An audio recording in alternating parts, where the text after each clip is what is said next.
Class 8th history, हमारे chapter का नाम है रूलिंग द कंट्री साइड। तो बच्चों, इस वीडियो में हम इस चैप्टर के एनसीईआरटी क्वेश्चन आंसर्स डिस्कस करेंगे। हमारा फर्स्ट क्वेश्चन है मैच द फॉलोइंग। तो चलिए मैचिंग करते हैं। रेयत, रेयत का मतलब क्या होता है? पीजेंट यानी कि किसान। हमने रेयतवारी सिस्टम में पढ़ा था। उसके बाद है महाल। महाल क्या होता था? विलेज या group of village. Mahalwari system ने हमने इसको स्टडी किया था। उसके बाद है निज। निज क्या होता था? निज एक तरह का कल्टीवेशन जहां पे प्लांटर्स अपनी खुद की जमीन पर खरीद के या उसे रेंट पर लेकर जो है खेती करता था, नील की खेती करता था, वो निज कल्टीवेशन। रेयती, रेयती का मतलब कल्टीवेशन ऑन रेयत्स लैंड, रेयत की जमीन पर कल्टीवेशन करना रेयती, राइट। अगले क्वेश्चन पे आते हैं। नेक्स्ट क्वेश्चन है फिल इन द ब्लैंक्स। तो ग्रोवर्स ऑफ वोड, ये वोड याद है ना क्या था? वोड एक तरह का पौधा था जिससे नीला रंग यूरोप में निकाला जाता था और जो है इंडस्ट्री में यूज होता था। तो वोड उगाने वाले जो यूरोपियंस थे, growers of woad in Europe, saw ब्लैंक as a crop which would provide competition to their earning. तो वोड उगाने वाले जो ग्रोवर्स थे वो किस क्रॉप को एक कंपटीशन के रूप में मानते थे?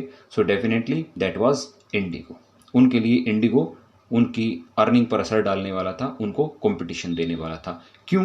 क्योंकि वोड और इंडिगो का अगर कंपैरिजन करें तो इंडिगो बहुत अच्छा शाइनिंग और चार्मिंग ब्लू कलर देता था, वोड में वो क्वालिटी नहीं थी। अगले क्वेश्चन पे आते हैं। The demand for indigo increased in the late 18th century Britain because of the expansion of cotton production. जब कॉटन का प्रोडक्शन ब्रिटेन में बढ़ता है तो उसको रंगने की भी जरूरत महसूस होती है।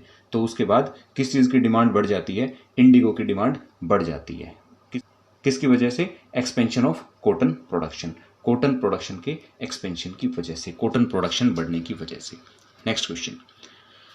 The international demand for Indigo was affected by the discovery of synthetic dies. जो इंडिगो की इंटरनेशनल डिमांड थी उस पर असर किस चीज का पड़ा, यानी कि उसकी डिमांड किस वजह से कम हुई? तो सिंथेटिक डाई आने की वजह से। नेक्स्ट है चंपारण मूवमेंट वाज अगेंस्ट। तो चंपारण मूवमेंट किसके अगेंस्ट था? इंडिगो प्लांटर्स के अगेंस्ट था। किसने किया था? गांधी जी ने मूवमेंट किया था। ठीक है, तो ये इंडिगो प्लांटर्स के अगेंस्ट था। अगले क्वेश्चन में आते हैं। क्वेश्चन नंबर 3 है describe the main features of permanent settlement. Permanent settlement के मेन फीचर्स आपको बताने हैं। चलिए बताते हैं। फर्स्ट पॉइंट है the tax amount that had to be paid was permanently fixed. Permanent settlement, इस सेटलमेंट का नाम ही इसलिए परमानेंट सेटलमेंट था क्योंकि इसमें टैक्स जो था वो परमानेंटली फिक्स कर दिया गया था। So that's why permanent settlement. ठीक है, परमानेंटली फिक्स टैक्स, ये इसकी पहला फीचर है, विशेषता है, राइट। उसके बाद है राजास तालुकदार वर रिकॉग्नाइज्ड एज जमींदार्स। इसमें जो वहाँ के छोटे मोटे जो राजा थे, जो तालुकदार थे और जो जमींदार भी थे, इन सब लोगों को किसकी हैसियत दे दी गई? जमींदार की हैसियत दे दी गई। इसका मतलब ये हुआ कि जो राजा हैं, जो तालुकदार हैं, वो सब क्या रहेंगे? वो जमींदार रहेंगे। जमीन का मालिक उनको माना जाएगा और वो ही जनता से टैक्स कलेक्ट करेंगे, तो वो लैंड ओनर रहेंगे, वो जमींदार माने जाएंगे। ठीक है।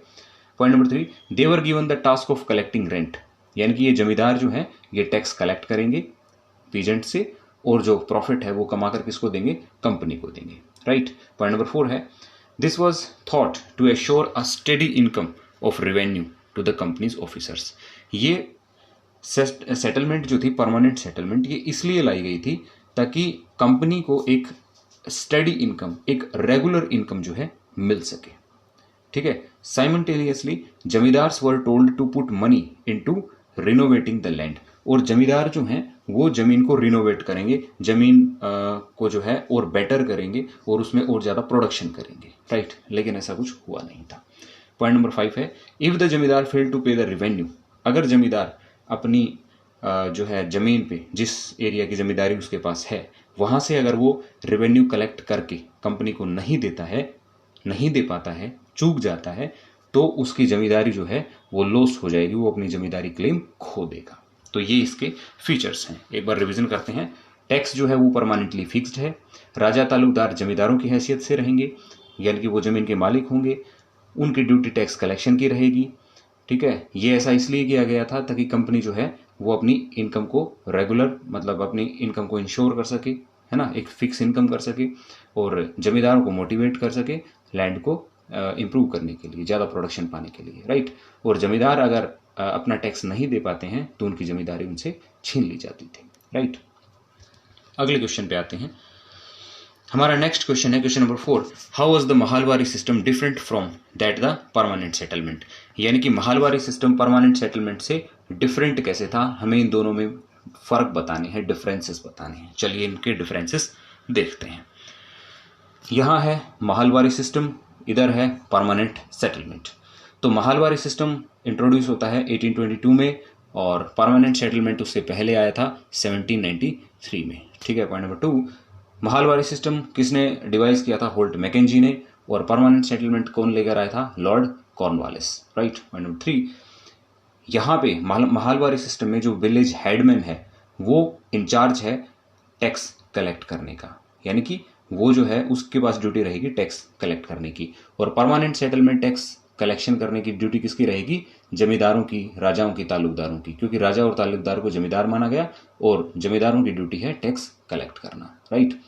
Point number 4, the revenue amount was not fixed. Mahalwari system में रेवेन्यू का जो अमाउंट है वो फिक्स नहीं है, हाँ, लेकिन उसे टाइम टू टाइम बढ़ाया जा सकता है। लेकिन परमानेंट सेटलमेंट में आप देखेंगे तो टैक्स का जो रेवेन्यू था वो फिक्स कर दिया गया था और उसे फ्यूचर में कभी भी बढ़ाया नहीं जाएगा। नेक्स्ट पॉइंट है, in this system, Mahalwari system में, the land was divided into mahal. Mahalwari system, इस सिस्टम का नाम ही महालवारी सिस्टम इसलिए क्योंकि इसमें जो जमीन थी, जो गांव था और जो गांव के ग्रुप्स बना दिए गए उनको महाल बोला गया, so that's why mahalwari system.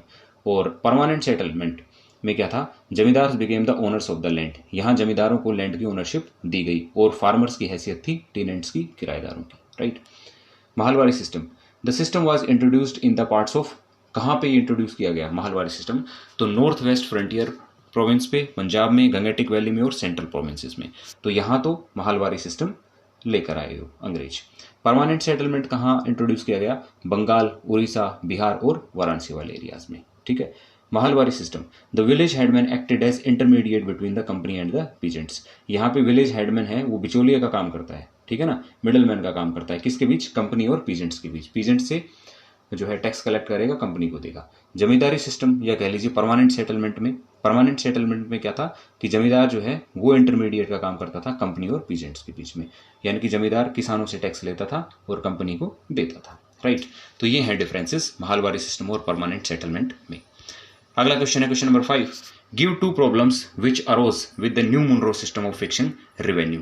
यानी कि जो नया मुनरो सिस्टम था उसमें कुछ प्रॉब्लम्स थी, तो वो उनमें से 2 प्रॉब्लम आपको बतानी है। क्या क्या प्रॉब्लम थी, पहली प्रॉब्लम तो ये थी, driven by the desire to increase the income from land, revenue officials fixed too high revenue demand. तो पहली प्रॉब्लम ये थी कि रेवेन्यू डिमांड जो थी मुनरो सिस्टम में या कह लीजिए रेतवारी सिस्टम में वो बहुत ज्यादा थी, ये प्रॉब्लम थी। फिर उसके साथ ही साथ क्या हुआ, पीजेंट्स वर अनेबल टू पे, किसान जो थे वो ये पैसा नहीं दे पा रहे थे, राइट। और फिर वो लोग जो है गांव छोड़कर भाग गए और गांव जो है वो डेजर्टेड हो गए, यानी कि गांव जो है वो सुनसान हो गए, राइट। ये problem I. Tax could be increased by the company in the future, और कंपनी टैक्स को फ्यूचर में बढ़ा भी सकती थी। तो ये कुछ प्रॉब्लम्स थी रेतवारी या कह लीजिए मुनरो सिस्टम के साथ। अगला क्वेश्चन है, why were the ryots reluctant to grow indigo. Ryot जो है, किसान जो हैं, वो इंडिगो क्यों नहीं उगाना चाहते थे, वो नील क्यों नहीं उगाना चाहते थे, तो उसके कारण ये है। पहली बात तो इंडिगो जो प्लांटेशन का सिस्टम था वो बहुत ओप्रेसिव था, यानी कि वो किसानों के लिए फायदेमंद नहीं था, वो उनका शोषण करता था, right. It was labour intensive job, इसमें बहुत ज़्यादा मेहनत लगती थी, बहुत ज़्यादा लेबर लगती थी, ठीक है। Point number 3, the price they got for the Indigo they produced was very low. उनको इंडिगो उगाने के बाद जो प्राइस मिलता था, जो कीमत मिलती थी अपने फसल की, वो बहुत ही कम मिलती थी, उसमें उनको कोई फायदा नहीं था। Cycle of loans never ended, और लोन का सिस्टम चलता था, यानी कि जब ये सिस्टम शुरू किया गया था इंडिगो प्लांटेशन का, तो पहले जो गुमास्ताज थे, जो अंग्रेजों के जो एजेंट्स थे, वो आए और उन्होंने जो है एडवांस मनी दिया हमारे किसानों को। किसान बेचारे भोले थे, उनको पहले पैसा मिल रहा था, उन्होंने ले लिया, लेकिन उसके बाद उनको फसलों की कीमत बहुत कम मिली, तो उनके सिर पर जो है लोन चढ़ता रहा, और ये लोन का जो साइकिल था ऐसा लग रहा था जैसे कभी खत्म ही नहीं होगा, तो it was very oppressive. Point number 5, the planters usually insisted that indigo be cultivated on the best soil in which peasants prefer to cultivate rice. Indigo जो है ना वो बेस्ट सॉइल पे उगाई जाती थी और इसी बात के लिए जो है किसानों को फोर्स किया जाता था। लेकिन ये जो किसान थे ये अपनी बेस्ट सॉइल पे क्या उगाना चाहते थे, राइस उगाना चाहते थे, वो फूड क्रॉप उगाना चाहते थे। Point number 6, indigo had deep roots. Indigo जो फसल होती है उसकी जो जड़ें हैं वो बहुत गहरी होती हैं, ठीक है, और वो सॉइल की न्यूट्रिशन वैल्यू को कम करती है, बहुत न्यूट्रिशन लेके वो आगे वो फसल ग्रो होती है। तो इसके बाद जो है राइस उगाना और फूड क्रॉप उगाना बहुत मुश्किल होता है। तो ये कुछ वजहें थी जिस वजह से किसान इंडिगो नहीं उगाना चाह रहे थे। नेक्स्ट क्वेश्चन है, what were the circumstances which lead to the eventual collapse of indigo production in Bengal. वो कौन से सर्कमस्टेंसेस थे जिनके बाद धीरे धीरे जो है इंडिगो का प्रोडक्शन बंगाल में खत्म हो जाता है। देखते हैं आंसर को। In March 1859 thousands of ryots in Bengal refuse to grow indigo. यानी कि बंगाल में इस साल में 1859 में हजारों किसान जो है वो इंडिगो उगाने से मना कर देते हैं। उसके बाद क्या होता है, as rebellion spread ryot refuse to pay rent, यानी कि उन्होंने रेंट पे करने से मना कर दिया।